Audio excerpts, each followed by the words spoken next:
This week's First Chapter Friday book is An Occasionally Happy Family by Cliff Burke. And this one's a realistic fiction story.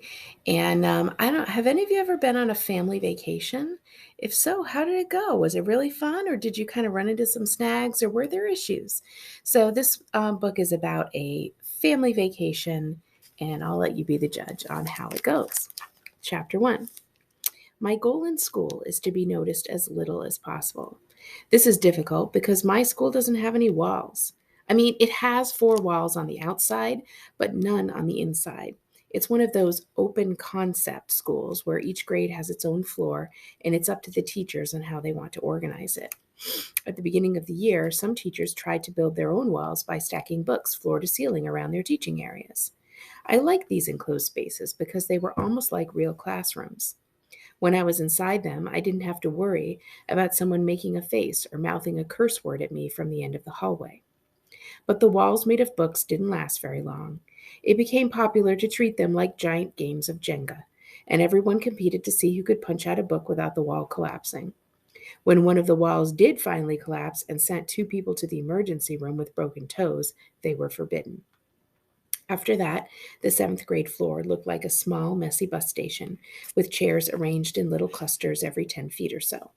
The teachers would wheel strained whiteboards in front of their assigned chair clusters and try to shout over the commotion. The sounds from one class bled into the sounds from the next, so that there was a consistent hum of noise just distracting enough to never hear anything that your teacher was trying to yell in your class's direction. And I know this is fiction, but there are a lot of schools out there that really are like that have that concept of building, including their libraries. I turned to deal with the constant noise and peering eyes by focusing my attention on my notebook. While the teacher shouted at the rest of the class as the rest of the class talked, I drew.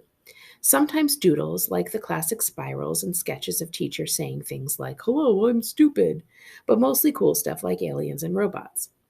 Last year, in 6th grade, I started working on my first graphic novel trilogy. Part 1, The Aliens Who Ate People and Never Got Full, debuted at my lunch table on the last day of the school year and was a big hit with my 3 friends, Liam, Angel P., and Rajneesh. I spent all year working on the sequel, The Humans Who Fought Back by Eating the Aliens Who Ate People, and promised that it would be ready to read on the last day of school. Now the big day had come. I rushed to finish the final page before lunch. I drew the main character, Lawrence Stronghouse, lifting the last living alien to his mouth. "Bon appetit," he says, biting into the alien's skull and releasing a green goo that spells out "the end." As I went over the word bubble with a darker pen, the bell rang. The entire class leaped up and sprinted toward the cafeteria. I waited for the ink to dry, closed my notebook, and joined the herd. Rajneesh and Angel P. were already eating when I sat down at our usual table. "Today's the day," Rajneesh said. "I hope it doesn't suck," Angel P. said. "It doesn't suck," I said nervously, hoping that it didn't. "We'll be the judge of that," Liam announced, awkwardly slamming his lunch tray onto the table like a gavel. I took out my notebook and slid it their way. I watched their faces as they flipped through the pages, trying to gauge whether or not I'd satisfied my 3 fans. There were a lot of smiles, but not as many laughs as I would have liked. "Well?" I finally asked. "It rules," Angel P. said. "It's even better than the first one," Rajneesh agreed. "It's good," Liam said hesitantly, "but could I offer some critical colleagues?" Critical colleagues is what our school calls criticism. Whatever we write on a paper or finish a project, we have to sit in a circle and offer critical feedback for our colleagues. Most people smile and say nice things while the teacher's watching. Then as soon as the teacher turns around, they offer feedback like, "You think you're better than me, huh?" while ripping your paper in half.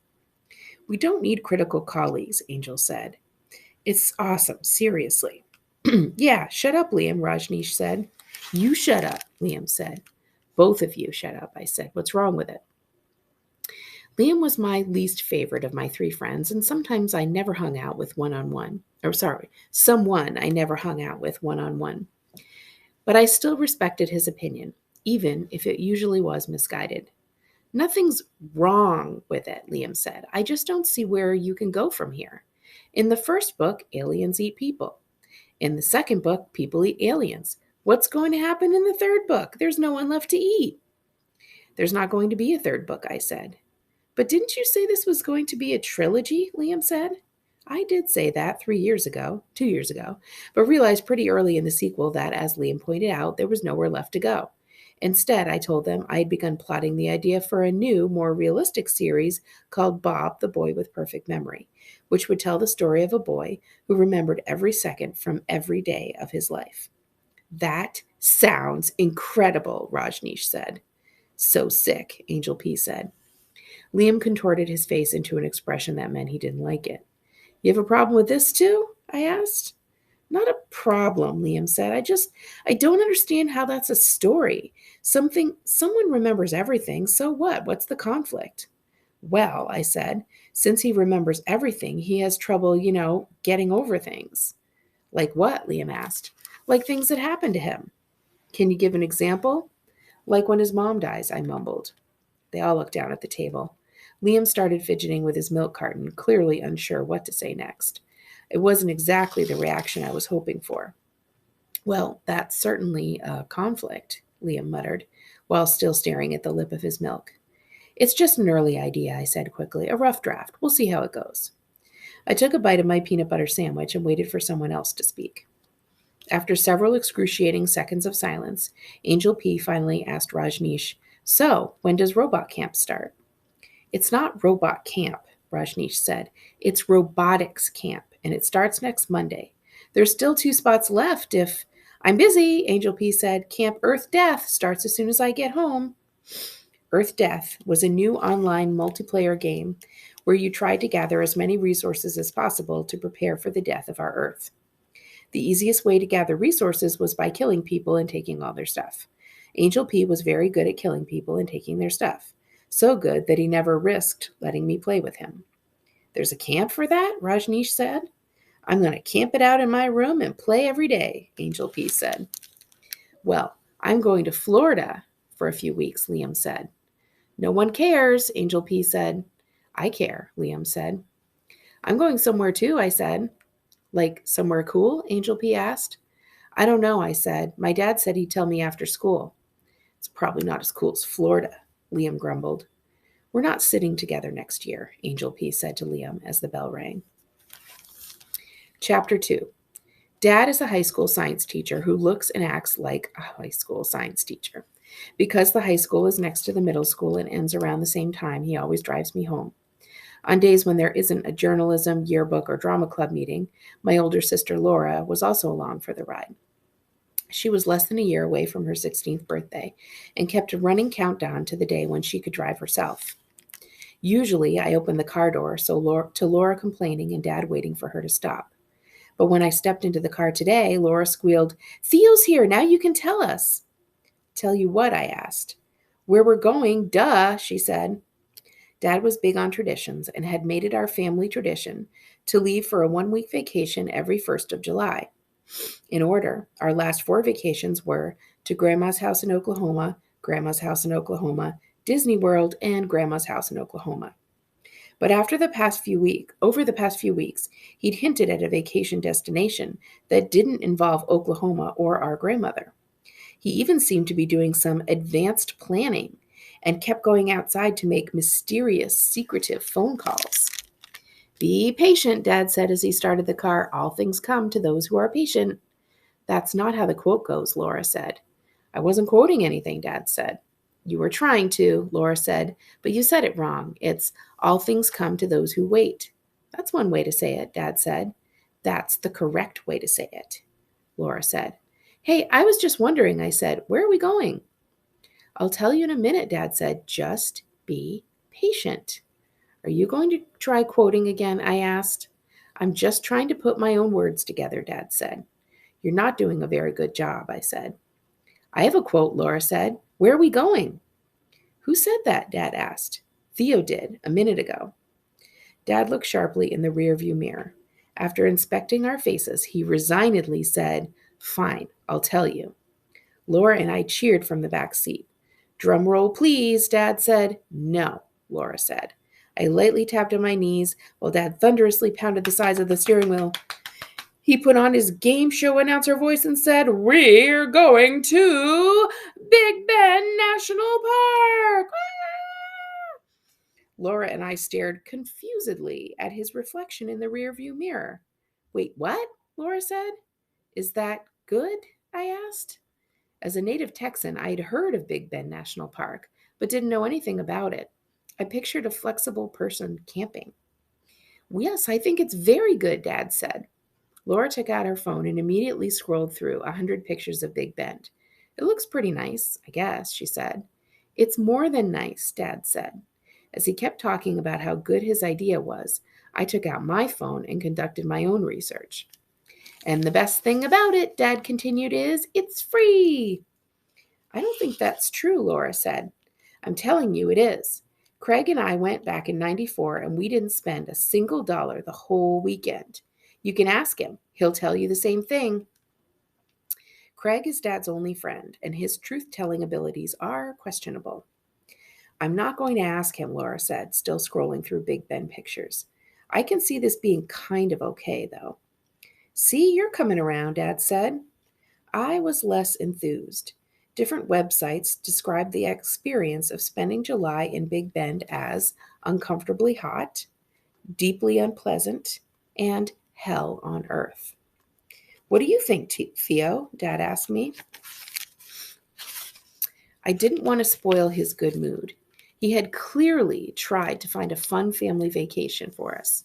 Unfortunately, his idea of fun involved camping in the desert in Texas in July. But at least he was trying. "It's better than Grandma's house in Oklahoma," I said. For the next 3 weeks, Dad told everyone who'd listen, me, grocery store employees, his only friend Craig, about our free vacation. "Can you believe that a family can still pack up the car and go on vacation for free?"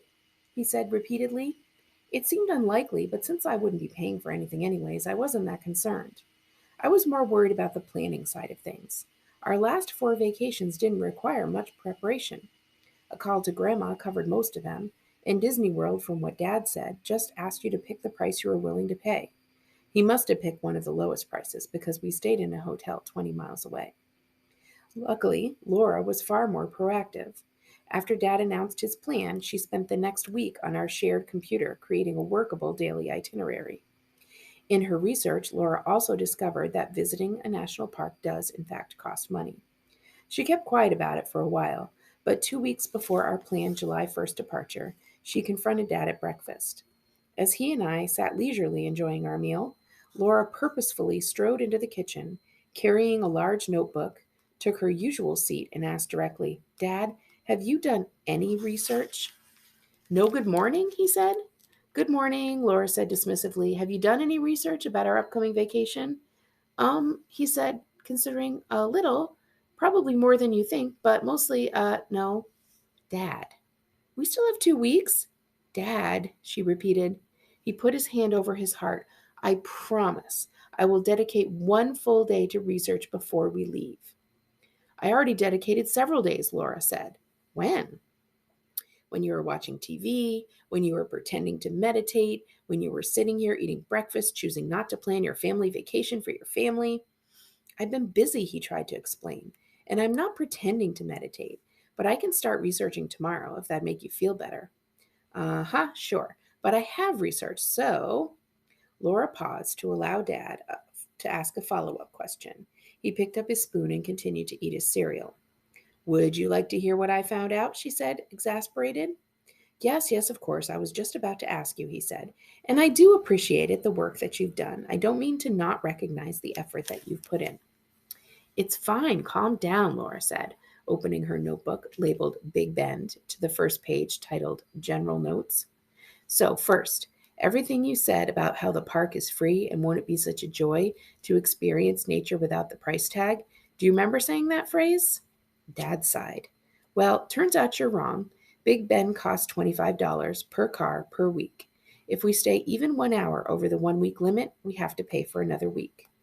She flipped to the next page.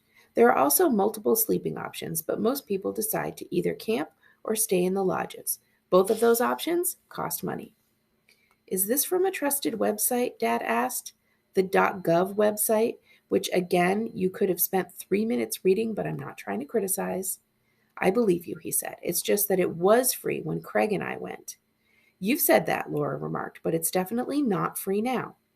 Also, the reviews say the campgrounds are disgusting in July, and we should definitely pay to stay in the lodges instead.